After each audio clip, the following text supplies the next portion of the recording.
Il y a une question qu'on se pose tous un jour. Pas à voix haute forcément, parfois juste dans le silence, après une épreuve qu'on n'a pas vue venir, ou au milieu d'une nuit où le sommeil ne vient pas. Et on se dit, pourquoi moi? Et si tu es honnête avec toi-même, tu n'as jamais vraiment trouvé de réponse satisfaisante à cette question. Pas une réponse qui tient, pas une réponse qui apaise. Parce que la vraie réponse, elle ne commence pas par toi, elle commence bien avant toi. Avant le premier matin du monde, avant que le ciel ait une forme quelconque, avant que la terre soit terre, il y avait une scène que personne parmi nous ne peut imaginer vraiment. Rien sauf Allah subhanahu wa ta'ala. Pas de temps, pas d'espace, pas de création, juste lui, dans sa complétude absolue. Et c'est dans ce rien que tout commence pour toi. Le prophète alayhi salam nous enseigne qu'Allah a créé la plume 50 000 ans avant les cieux et la terre, et qu'il y a dit un seul mot, Uktub, écris. La plume demande, qu'est-ce que j'écris? Et Allah répond, écris ma connaissance de toute ma création. Arrête-toi là une seconde. Ce n'est pas une anecdote, ce n'est pas un détail cosmologique, c'est ton point de départ. Parce que dans cette écriture, dans ce qu'on appelle Al-Lawh al-Mahfouz, la table préservée, il y a un chapitre qui porte ton nom. Pas juste les grandes lignes, pas juste ta naissance et ta mort, mais chaque émotion, chaque doute, chaque effort que tu as fourni quand personne n'a regardé. Chaque fois que tu as tenu bon quand tout t'invitait à lâcher.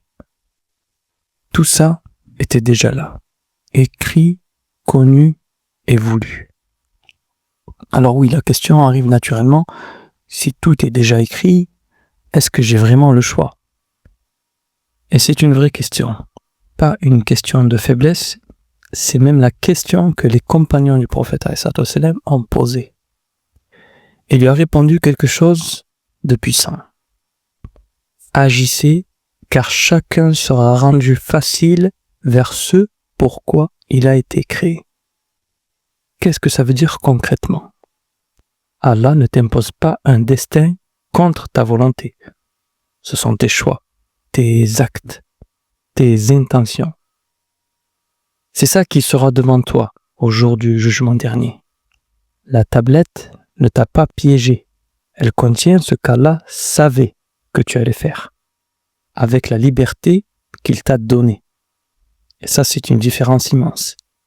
Mais avant même tes choix, il y a eu une rencontre que tu as vécue et que tu as oubliée. Le Coran en parle. Allah a rassemblé toutes les âmes, toutes depuis Adam jusqu'au dernier être humain qui verra ce monde, et leur a posé une question. Alastu bi rabbikum? Ne suis-je pas votre Seigneur? Et nous avons tous répondu Bala, c'est-à-dire oui. C'était ta première conversation avec Allah subhanahu wa ta'ala. Avant ton corps, avant ta famille, avant ton prénom, ton âme le connaissait. Et même si tu l'as oublié, et nous l'avons tous oublié, cette reconnaissance est toujours là, câblée quelque part en toi. C'est pour ça que le cœur, quand il souffre, cherche instinctivement quelque chose de plus grand que lui. C'est pour ça que la prière, même après des années d'absence, ne semble jamais tout à fait étrangère. Ce n'est pas du hasard, c'est du souvenir. Et la première question qu'on t'a posée avant de venir ici, ne suis-je pas ton Seigneur, sera aussi la première question qu'on te posera en repartant dans la tombe. Man Rabbuk, qui est ton Seigneur? Il y a une symétrie dans tout ça, un fil conducteur qui traverse toute ta vie et que tu ne vois peut-être pas encore. Tout ça pour dire une chose simple, ta douleur n'est pas un accident, ton histoire n'est pas vide, et ta vie n'est pas un hasard mal géré. Elle a été pensée, organisée par Al-Hakim, le souverainement sage. Non pas pour te piéger dans un scénario écrit à l'avance, mais pour te conduire vers une connaissance, la plus haute qui soit, la connaissance de celui qui t'a créé. Alors la prochaine fois que tu te demandes pourquoi moi, demande-toi aussi à quoi cette épreuve veut-elle m'éveiller.